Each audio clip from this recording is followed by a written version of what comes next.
Wow. Hyper-personalization. As marketeers, how long we have been talking about this? The segment of one, n is equal to one, and individualization has come. But now we have a superpower in our hands, which is artificial intelligence empowering the customer experience. We have an eminent panel with us, and my job is to actually get the most for you, audience, from this panel. The best thing about this particular panel is the mix that we have. We have B2B, retail, CPG, considered purchase such as home decor, and also consumer healthcare, which is awesome. So, unlike other panel discussions, I would like to start with a rapid fire question. And I would like to start, Ashwin, if I can start from there. Sure. In one sentence, what does hyper-personalization at scale means to you? To me, hyper-personalization at scale means empathy and intelligence at scale. So anything that you build, unless it's able to empathize with the customer and also be smart enough to add value, and it happens across the value chain in your system, it is not really going to work. So that's what I think about Not a one-trick pony, absolutely. Namit. I think it's using data to make every customer feel that they are the only customer by providing them a truly customized solution at scale. I'm the only one, yes.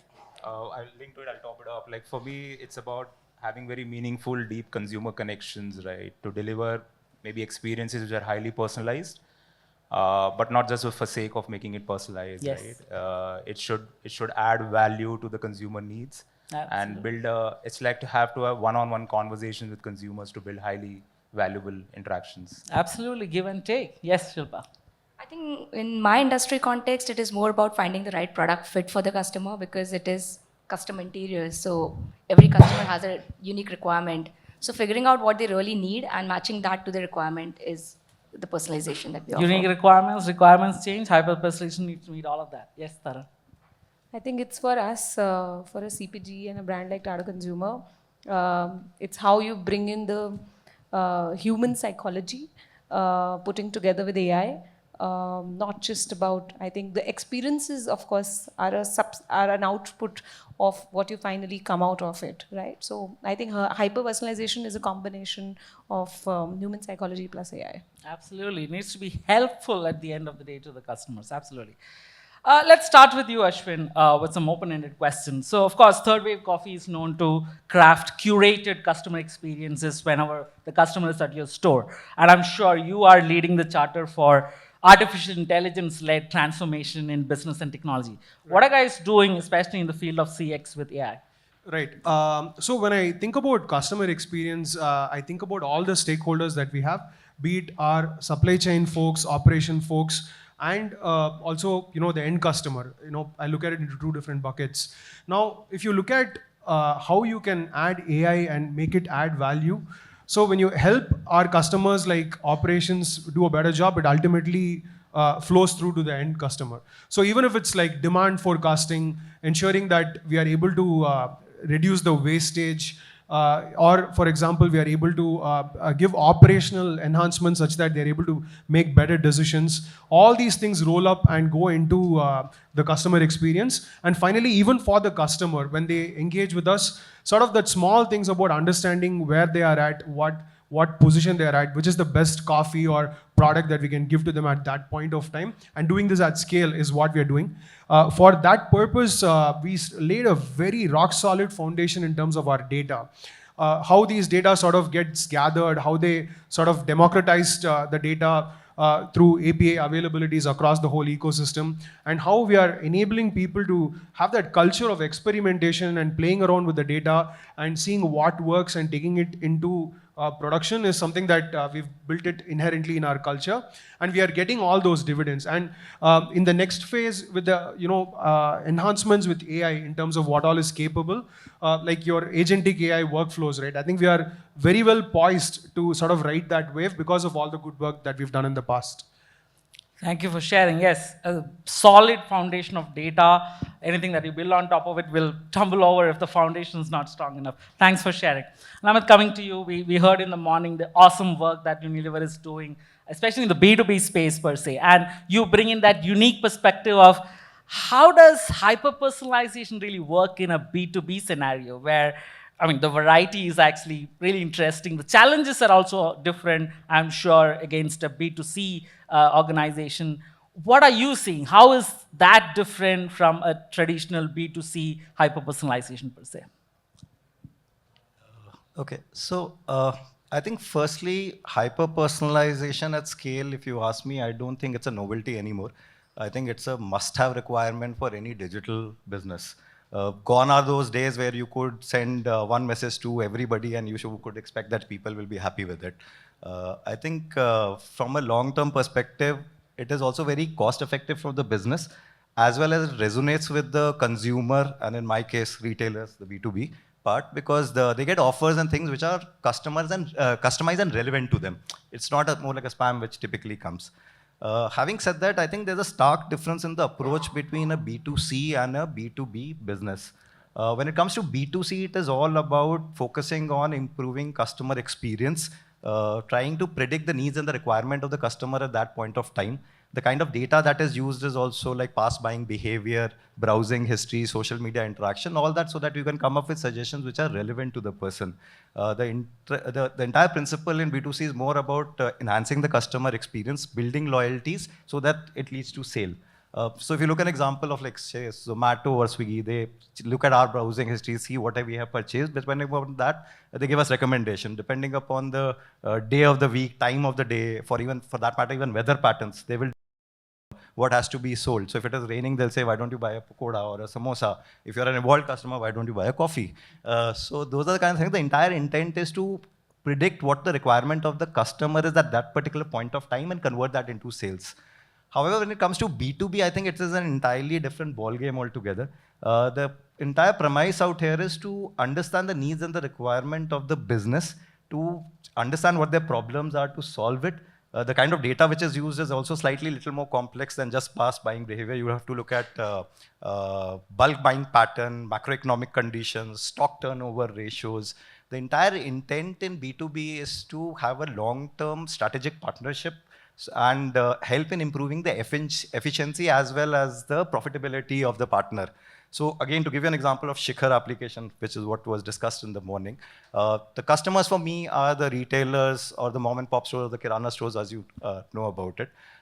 We have something called as Buy Smarter for them, which allows them to buy products which are relevant to their shoppers, which is all of us.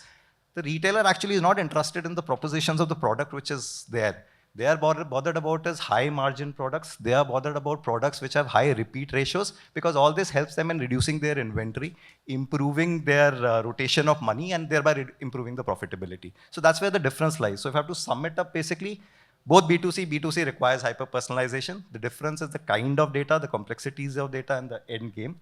B2B is more about long-term strategic partnership, improving efficiency, improving profitability, while B2C is about customer satisfaction, enhancement of that, and being able to predict the requirement at that particular point of time, which leads to sale. So that will be it. Absolutely. So customers, whether they are businesses or individual customers, all of them are saying, know me, show me, and help me, not just sell it to me only, right? So absolutely very important. Samir, coming to you. You have an interesting task at Helion, which is not only balance the personalization, but the privacy aspects and the regulatory aspects because of consumer healthcare per se. How are you handling those challenges at the same time providing a hyper-personalized experiences to your customers? Okay, that's interesting. So, see, healthcare is an essential human need, right? It's deeply personal.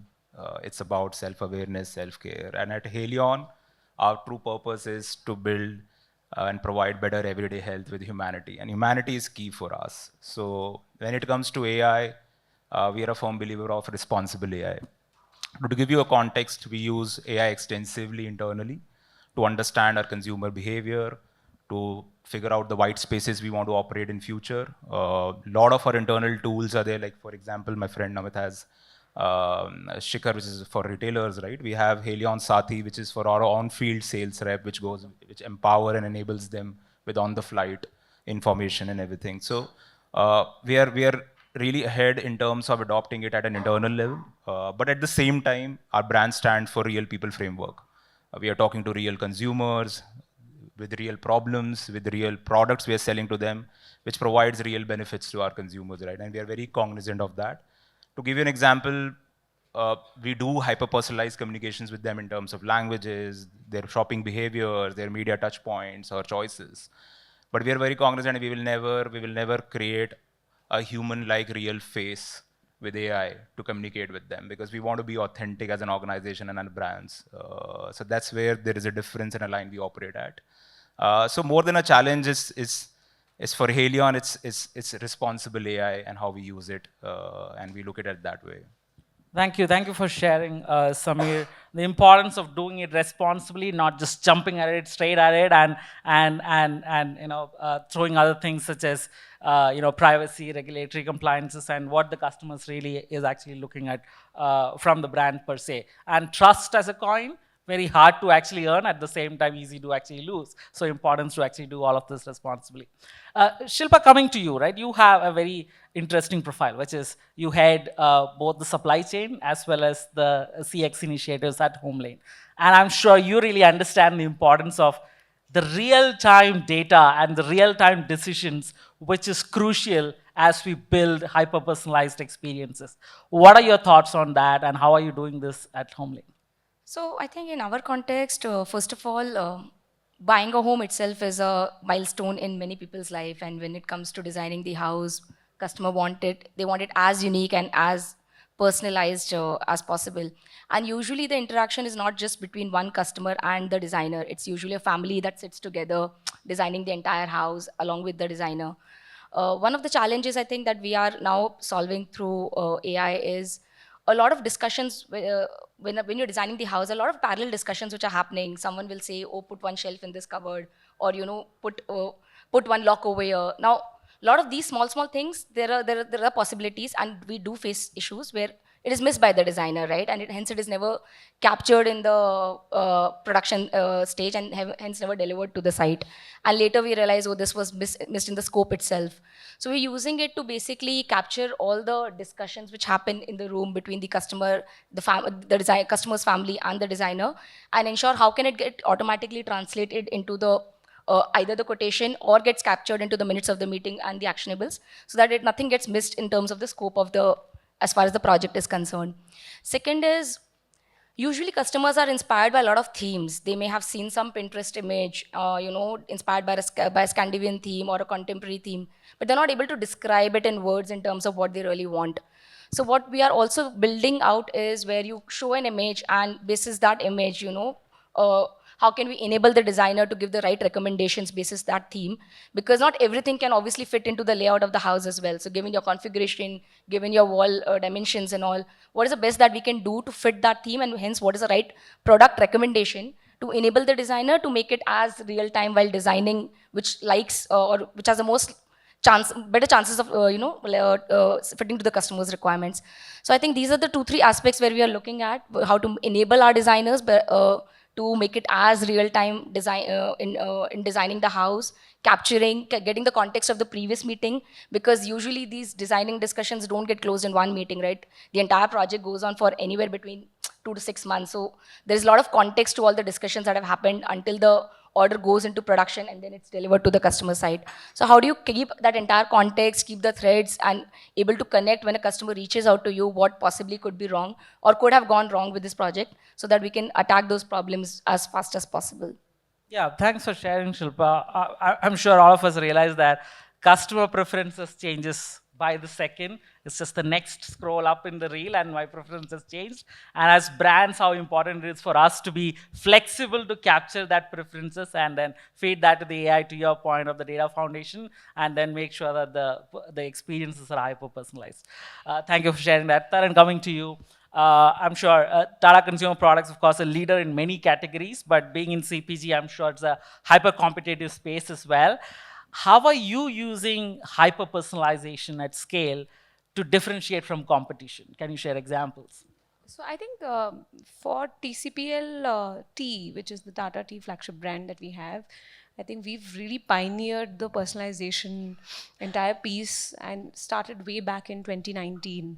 So I think a lot of people, I would say, or different brands would talk about personalization of advertising, etc. We've also gone ahead and done personalization of blends, right? So for example, if it is about tea, so the person who consumes tea in one state versus the other is very different because of the way they make the tea, right? So somebody may put extra milk or no milk or less milk, etc., right? So hence the taste of the tea keeps changing by each state, and the way they make it is also changing, right? So how do you really personalize? So we've gone ahead and done, and this is 19 is when we started the full journey, where we started making blends by each state, and hence the packaging was by each state, the comms was by each state, and that's what has led to a growth trajectory for Tata Tea from where it was to where it is now. So if you go to, let's say, a Punjab, if you go to a Bihar, if you go to an Orissa, even if you go to a Haryana, the blends are different, the packaging is different, the comms are different, and people love it because they're like, oh, they're talking in my language, right? So it's not just, I think, about the comms, it's also about the product, and they love the personalization of the product. And for FMCG brand, you would know, I mean, how difficult it is to make the back end personalized when it is about tea blending, etc. And that hard work actually has paid off, right? And I think when it comes to the comms also on hyper personalization, we had done this almost a year back, where when you say let's go for a cup of tea, how it is said in different languages, there are 19,000 dialects here in India. Imagine the kind of way the people would say the word tea would be so different, not just by state, city, and by way you are actually talking, the accent. So we had used AI basically to target messaging on commerce, on e-commerce and quick commerce, where when somebody is talking, and I know it's scary when people are talking and if the phone is listening to you, but that's how AI is, right? So there is no privacy practically. But when somebody says let's go for tea or chalo chai pe chalte hain, the messaging or the pop out that you see on the commerce platform is basis the language that you are talking, right? That's the kind of messaging we had done, and the number of clicks that we got and the number of packs that we sold was humongous. I think that one small input, and people love it, right? When you're talking, it's like a one-to-one phone call or a conversation that you're having with the consumer, because when you're going hyper personalization, then it is, imagine in a state like UP, where everybody thinks it's Hindi, but there are so many other dialects within Hindi, right? Or in a state like maybe even Karnataka, right? There are so many other dialects within Karnataka, right? So it keeps changing, and to pick that up, I think that was very useful that we did. We've done some personalization on different states where we got a celeb who could actually send personalized messages by the name of the person who's is exposed to the ad, and there was a video message which was exposed to the person by the name. So imagine you receiving a message by a celeb and it's saying, hi, Anand, this is for you, right? It is like that. Or I think people really resonate and they like it, and the I would say the conversion is always higher versus if you're going all massy. I think gone are the days where people used to say, okay, my target audience is HSM, AP, Karnataka. Now you talk about cities and districts and pin codes. I think that's where we are. And I think in every media plan that we make, we go very, very deep. Whether it is digital, I think the way I would say, for example, YouTube keeps talking about personalization for, let's say, even rural or urban. Okay, we can go district level. So we'd gone ahead and actually done pin code, district, taluka level of planning on YouTube. And trust me, it's such a hard work. You make like 61 line items. Not everybody is excited about doing so much of hard work on a media plan. But the kind of increase in market share we got for the same money that we did in the previous campaign, it was humongous. Right? So imagine, this is, I think, how the world is changing. I think now it's a time where BLS also has to start getting into those kind of, language nuances. Absolutely. If there is any market to test out scale, no better market than India, right? Of course, we have enough and more challenges to actually test all permutations and combinations of scale for sure. And of course, well aware about Desh Ki Chai campaign, and very interesting how you guys have pulled that off. Thank you for sharing. Okay, so I would like to have an open question to the entire panel. Feel free to actually answer, which is about, we talked about doing it responsibly. We talked about keeping customers at the center and always be listening to their preferences, which would be changing. We talked about foundations. We talked about utilizing technologies to actually slice and dice to do the hyper-personalization. But tell me, what keeps you up at night? What are the challenges in getting this done? Not just the technology challenges, but also how do you sell this internally? How do you get approvals? How do you actually have a plan in mind and puts that into execution? Lavanya talked about mind to market in 30 days. How do you exactly do that? What are the challenges? It's an open question to the entire panel. Personalization for CFO, yeah. Absolutely, yes. All CMOs should definitely learn the tricks of personalization to the CFO, no doubt. Maybe Yes, I think with B2B data fragmentation leading to just irrelevant recommendations, that's like scary thing. Is that solvable? We talked about, okay, the data quality is always an issue. Is that ever, can we ever solve it, or the hyper-personalization will remain as a distant dream, is the question. So there are solutions to it which keeps coming, and that's the reason why we have a job and we have so many partners, because the problems keeps coming, the solutions is what we have to look at. But the challenge becomes a little different as again from a B2 and a B2C perspective, because in B2C you typically have one account in which all the information and the transaction happens. B2B, it is slightly more fragmented. My retailers, even for HL products, they buy a lot of products from the wholesaler or from a cash and carry, and I have no idea about it. So those are the challenges which obviously, but we have to figure out a way to do it. And then of course, even if I am sending hyper-personalized message and all, after figuring out a way to sort out data fragmentation, there's a possibility that the decision maker authority or the deciding person is not even looking at the app. In a lot of places we have seen the owner of the retail store will tell Chotu to place an order, because Chotu is digitally more savvy. So all our hard work and the effort which we have been talking about, the deciding authority doesn't even look at it. And then of course, B2B, we have very limited number of retailers. We can't afford to lose retailers, a huge number of retailers, and expect the new entrants will compensate for it. So yeah, these are a few things. Absolutely, the concept of buying groups in B2B, absolutely. Ashwin, you had a point. Yeah. See, essentially, if you look at AI, it is a black box, right? Nobody knows how it works. That's the, like, if somebody has built neural networks and all that, we understand it until one level, but human minds cannot think beyond 3 dimensions, and we don't know how it's happening, right? Now, in a business context, what it translates to is, when we are talking about hyper-personalization at scale, you're reaching out to like 10 million people or something like that, right? The error rate, even if it is 1% or 0.5%, somebody somewhere is going to get a bad experience. And as a brand, to really like scale it up and put it in production, to expose my brand to a black box is super scary for me, right? Like somebody, like all the good work that we have done, right? Like 1% something goes wrong, and models are only efficient till that precision accuracy is only 90 something percent, right? One bad experience and that blows up into something big, and it sort of diminishes your whole marketing positioning. Is like putting hyper-personalization on production scale is super scary like that. The second aspect of it for me is, see, when you think about hyper-personalization, what experience the end user gets, right? Like everybody gets a particular experience, and these people keep changing all the time, right? The context that I have about that person could be 1 day old or 2 days old or 3 days old. So hyper-personalization at scale is never achieved. You have to keep doing it all the time, right?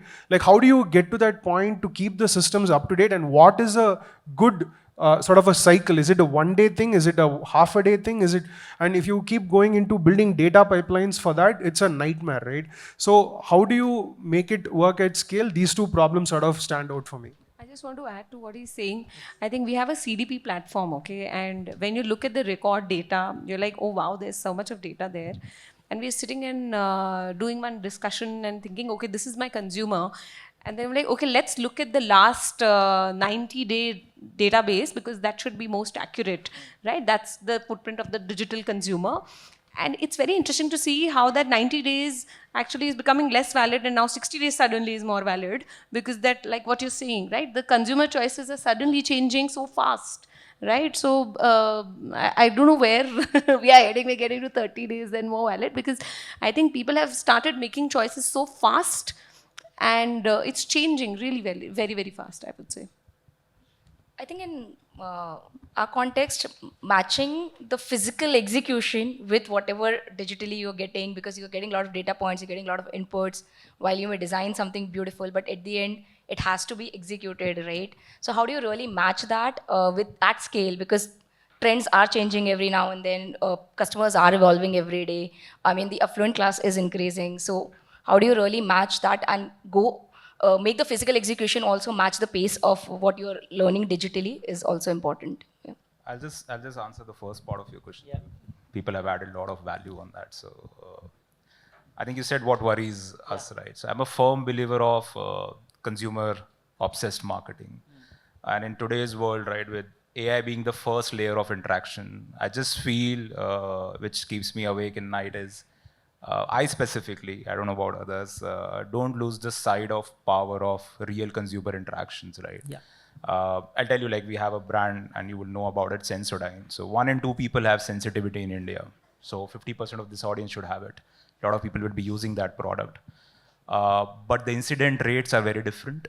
The need states are very different for you, maybe for Taran, for Shilpa, it will be very different. We go in and out daily on meeting consumers personally to understand what is the true need state, right, and how we are evolving. So we have variance based on the need state. So for silvers is one of the cohorts which is above 55, 60. I don't want to typecast anyone, but they have very high incident rates and they use it for a longer period of time. So one of our variance repair protect is something very specifically made for them. As Taran also pointed out, like a lot of their teas are personalized based on the taste, right? So I believe AI is back of data, is built on back of data, right? And as you pointed, data worries you. So it should not become a garbage in, garbage out problem, right? So the fundamental of marketing is to understand your consumer and how you can serve them better is something which clearly differentiates me. And how AI helps you do that better is what for productivity, for efficiency. As CPG, I think that's the way to look at it. Absolutely. Thank you for sharing, right? So just to, if I can just summarize some of the points that were discussed. A commercially safe AI models, right? So that we can't afford even a one single mistake per se, right? Second, there was talk about, hey, you know what, how do we, while bots are doing their job, how do we major in being humans, right? So probably that is going to be the differentiator, the importance of consumer service and majoring in humans, all things humans, and keeping that human ingenuity, right? So that got discussed. The importance of what goes in it's really, really important because what comes out is dependent on that. And I can relate to that very well because at my company, Adobe, we think of all the AI efforts, 60% is only 60% is engineering. 40% of the effort, the people is all due diligence on what is going in, is this right, and so on and so forth, right? So thank you for sharing. Now, let's get to a quick rapid fire to actually close this particular panel. And whatever comes to your mind, one word, one sentence, whatever that is. And Ashwin, I'll start with you. What are you excited about? What is one key trend in AI-powered personalization that excites you most in 2025?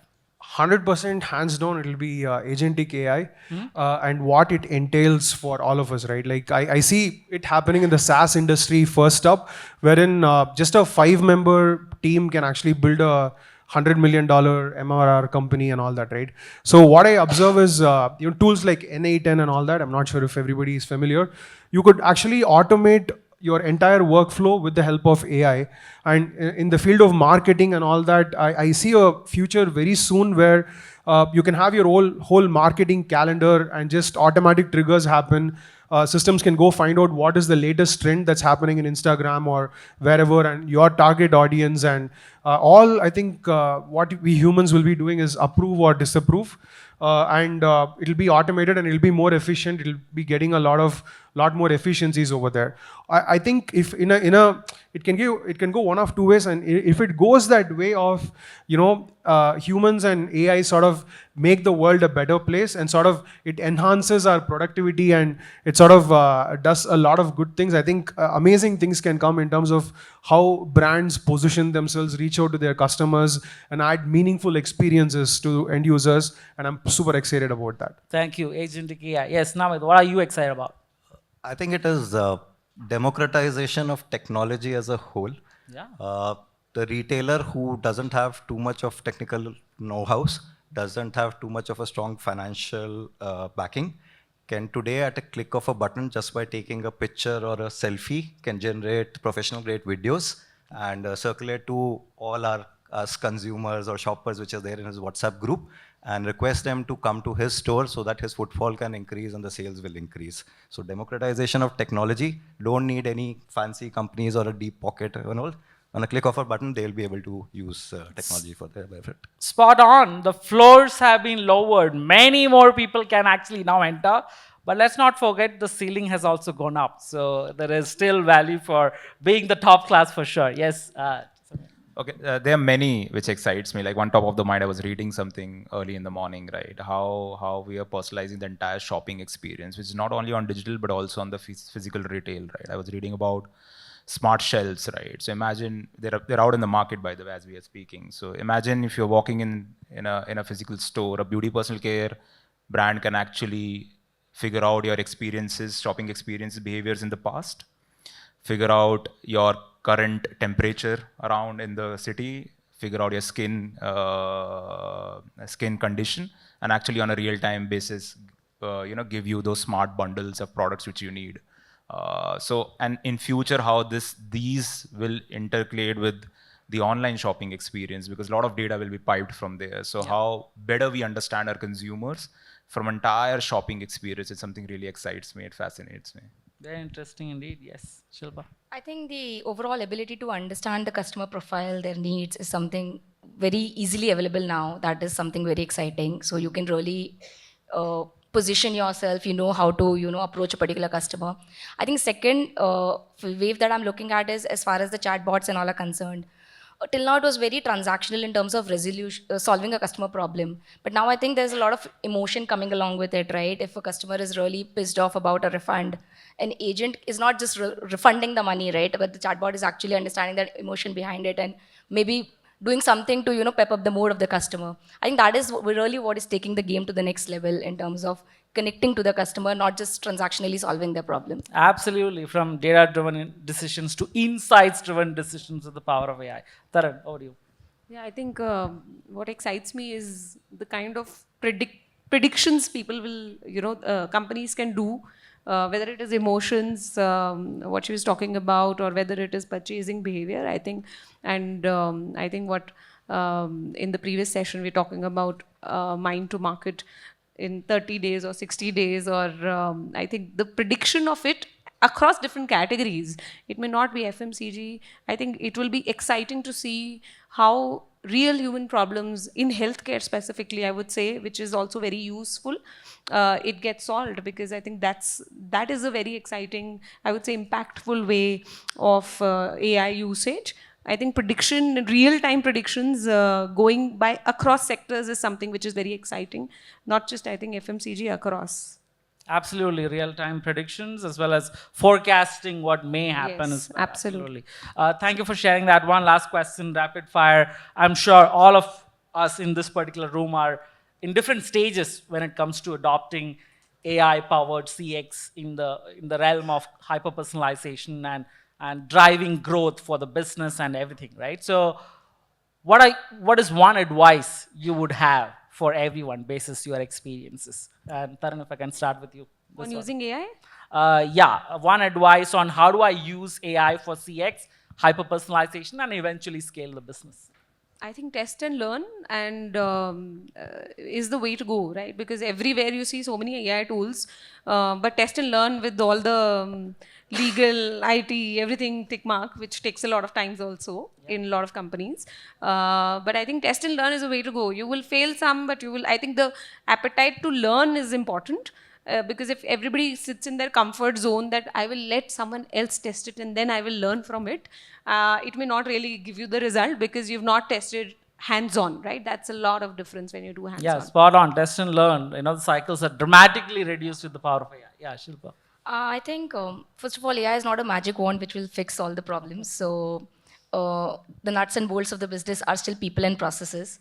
So understand what is important, prioritize, look at the data, and like Taran said, pilot, test and run.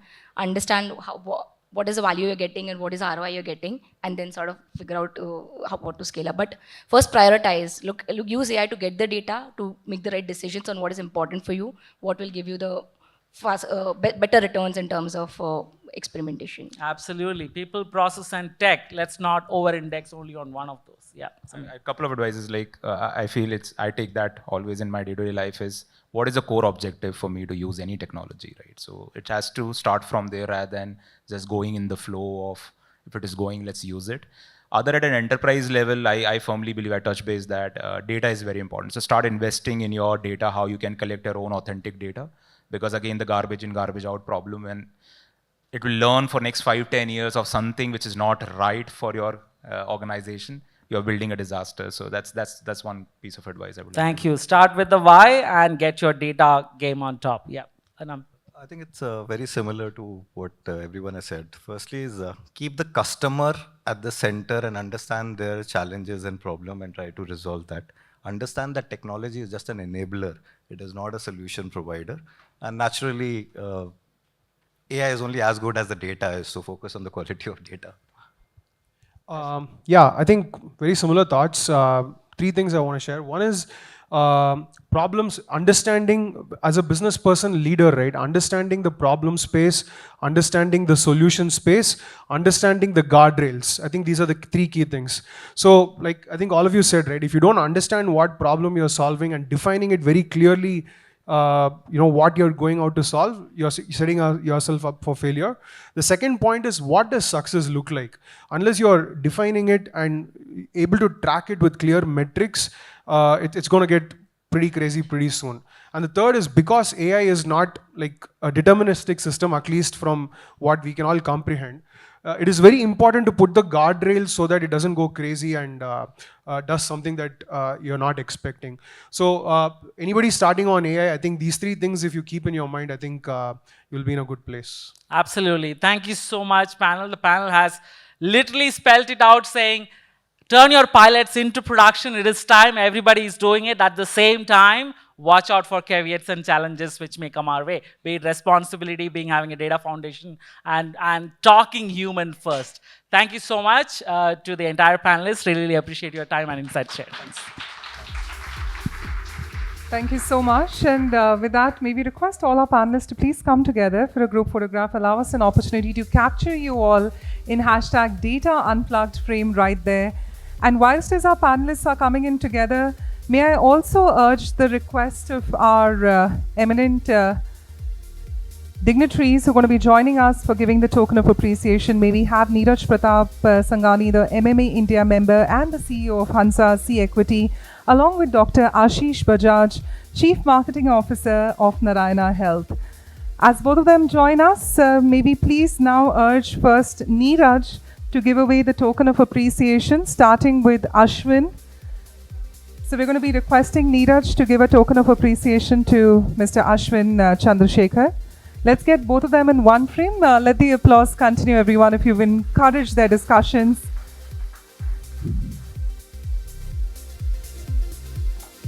Hashtag Data Unplugged moment right there. May I now request Namit and Neeraj to be in one frame. Thank you so much, Namit, for joining us today.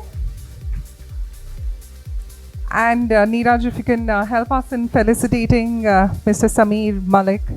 Sameer, thank you so much for your valuable time and joining us today. For all the ones who are applauding, I'd also like to applaud for all of you. I think the applause need to continue. May I please now request Dr. Ashish to step forward and allow us the felicitation of Shilpa Gupta. Thank you, Shilpa, for joining us.